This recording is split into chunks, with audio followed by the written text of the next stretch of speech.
once upon a no time, in a no place nowhere, lived absolutely nothing. And absolutely nothing has lived in this nowhere place for eternity, which is a very, very long no time.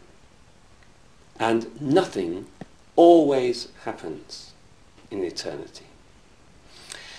So, it came to pass, quite naturally, that absolutely nothing became teeny-weeny bit fed up, maybe absolutely fed up, with the absolute nothingness that was always happening. And so it chose to do something, to create something. Now, to create something out of nothing, the only thing you can do is to create equal and opposite forces. And so the absolutely nothing split itself into two equal and opposite forces, the yin and the yang, or the primal feminine, the primal masculine.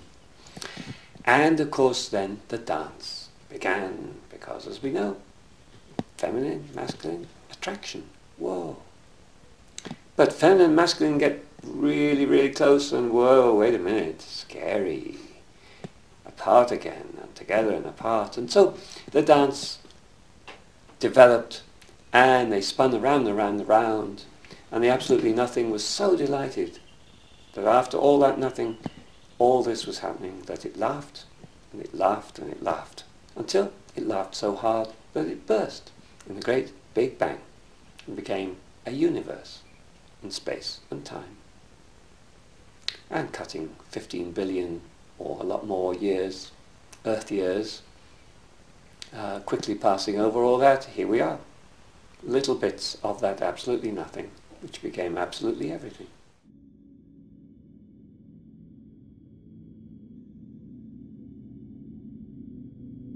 And I had the idea that there ought to be an amendment to the preamble of the Constitution of the United States that would say something such as, no citizen shall be deprived of the right to experience the full range of human consciousness. It's an opportunity. It's a birthright. कन्हा तो हूँ तो मैं तो हूँ तो जब जहाँ भी हूँ तो तेरा बाबा हूँ तो हूँ ही हूँ कन जब भी हूँ तो रारा में ही रर एक तो तेरा बाबा हूँ ही हूँ तो रर. Saying atheist yogis move in the enjoyment and the way we call it Ram, and I am that only the spirit that moves in the enjoyment, the whole universe. इन सर्वात्म ज्ञान की दृष्टि में एकनिष्ठ प्रेम की सर्व साक्षात्कारिता को संयुक्त ज्ञान की साक्षात्कारिता के पूर्णयुक्त ज्ञान में. When a person becomes atheist, a yogi, he's no more in the one place. He belongs to the whole universe. He belongs to each and every human being. He belongs to everything. So he doesn't make any sense the way he's staying. He's everywhere, wherever he is. That's we call it Satchit Ananda, pure bliss. There was never can be and never will be anyone who can own the earth or control it or dominate it. It belongs to the great system of worlds to which we all belong. It is our step upward into something else. If we try to destroy it, we destroy the very stairs upon which we have to climb.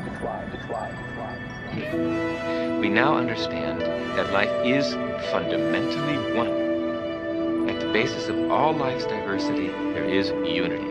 At our basis, you and I are one.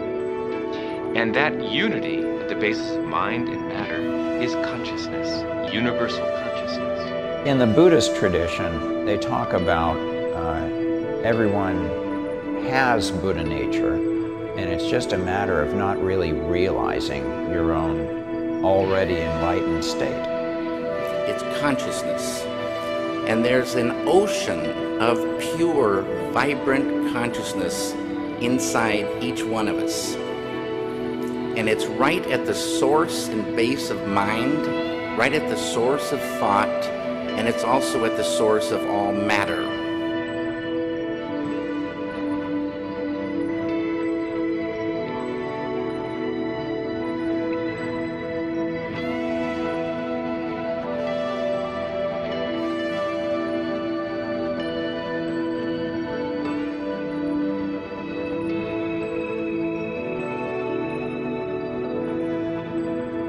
and I wondered, who is it that's aware that I'm thinking? And suddenly I was thrown into this expansive, amazing feeling of freedom from myself, from my problems. I saw that I was bigger than what I do. I was bigger than my body. I was everything and everyone. I was no longer a fragment of the universe. I was the universe.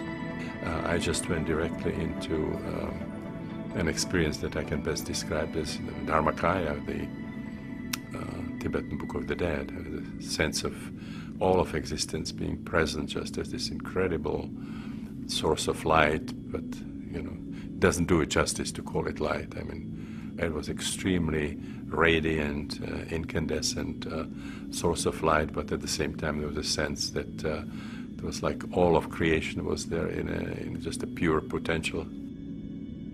There was a state that seemed to transcend all polarities. It seemed it brought like the understanding of existence of a kind that you just cannot get through the usual means.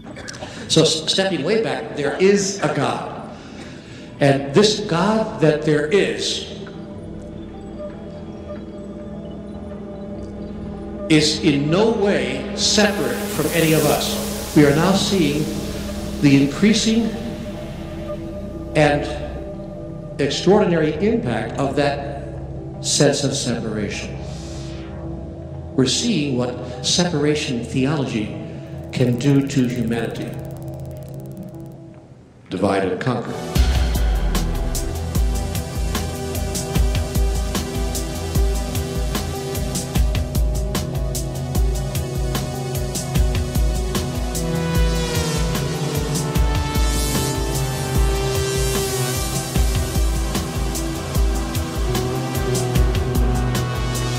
And so we see people who not only separate themselves from each other and from their God, but in that moment of separation begin doing what you cannot do if you're unified, and that's comparing. We begin to compare ourselves with each other and compare our various gods with all the other people's various gods. And then we do something quite insidious if what we really seek is peace and harmony. Insidiously enough, although we say we seek peace and harmony, we say in the next breath, my God is better than your God. In my view, there is absolutely no reason to fear death. Death is simply the closing of one door and the opening of another. You just simply leave your physical, worn out or disease-ridden body and go into a different dimension of consciousness.